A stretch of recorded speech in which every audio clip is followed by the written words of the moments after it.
Hello learners, I hope all of you are well. Today we are going to study trigonometry. Actually, trigonometry is the study of ratios between sides of a triangle.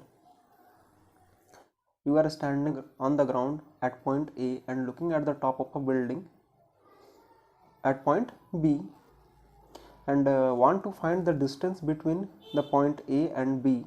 Then how do you find it? To find this distance, trigonometry is very helpful. In ancient time, astronomers used trigonometry to find the distance of stars and different planets from the Earth.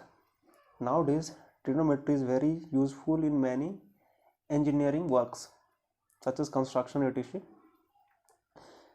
So we have to study some trigonometric ratios. Here you have to learn name of trigonometric ratios: sine, cos, tan, cot, sec, cosec. These are known as trigonometric ratios. Actually, sine come from sine, cos for cosine, tan from tangent, cot from cotangent, sec from secant, and cosec from cosecant. Alright, so you have to learn this, that is trigonometric ratios. And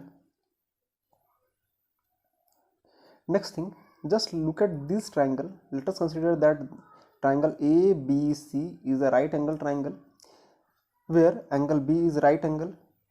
So the side opposite to angle B is known as hypotenuse. And angle C, side opposite to right angle is hypotenuse and side opposite to the angle is perpendicular height. And the side between right angle and the angle is known as base. Hypotenuse is denoted by H, perpendicular height is denoted by P, and base is denoted by B. Hence, for angle C, hypotenuse is AC, perpendicular height is AB, base is BC.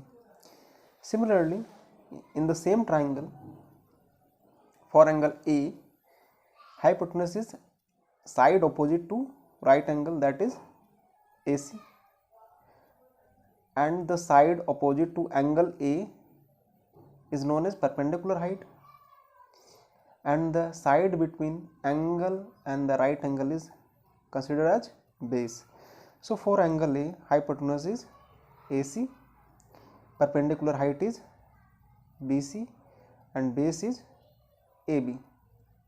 Alright, that means from these two examples we concluded that sides opposite to the right angle is hypotenuse, side opposite to the angle is perpendicular height, and the side between right angle and the angle is base. So you have to learn this too. This is the second point that we have to learn.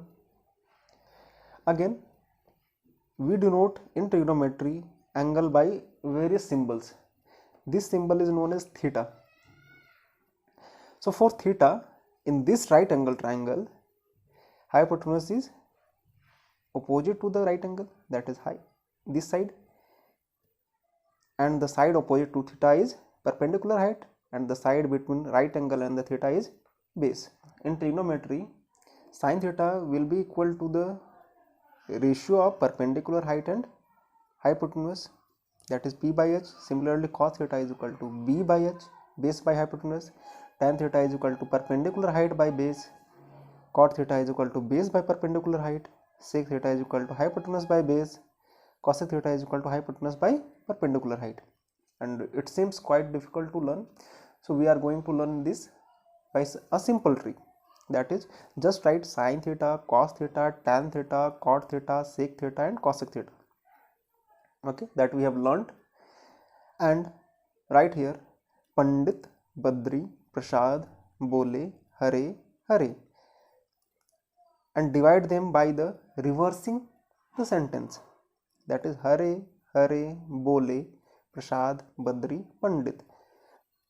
Now take first alphabet of each word, then it will be P by H, B by H, P by B, B by P, H by B, and h by p. Clear? Now I think it will be easy to learn.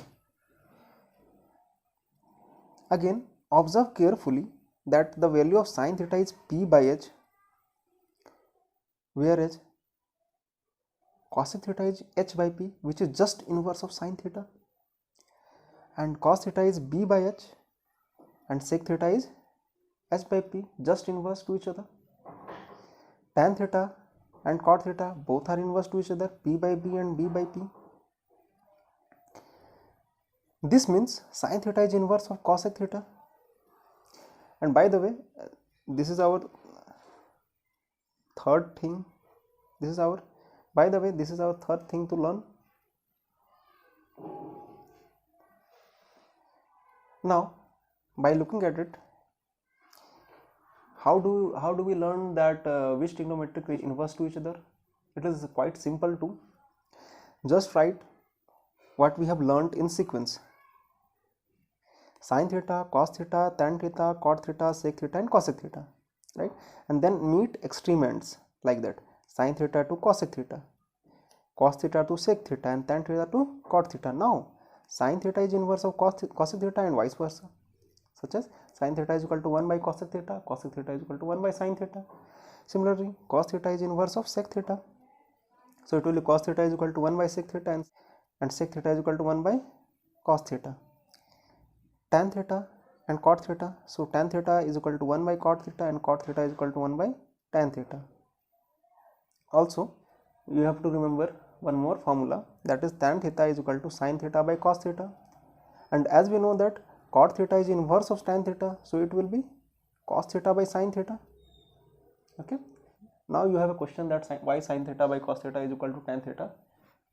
Now look at here, when we put the value of sin theta by cos theta, that is p by h divided by b by h. P by h is for sin theta and b by h for cos theta, then it will be p by h into h by b, h is cancelled, then it will be p by b, which is for tan theta. Now I think it will be clear to you. This is our fourth thing to be learned.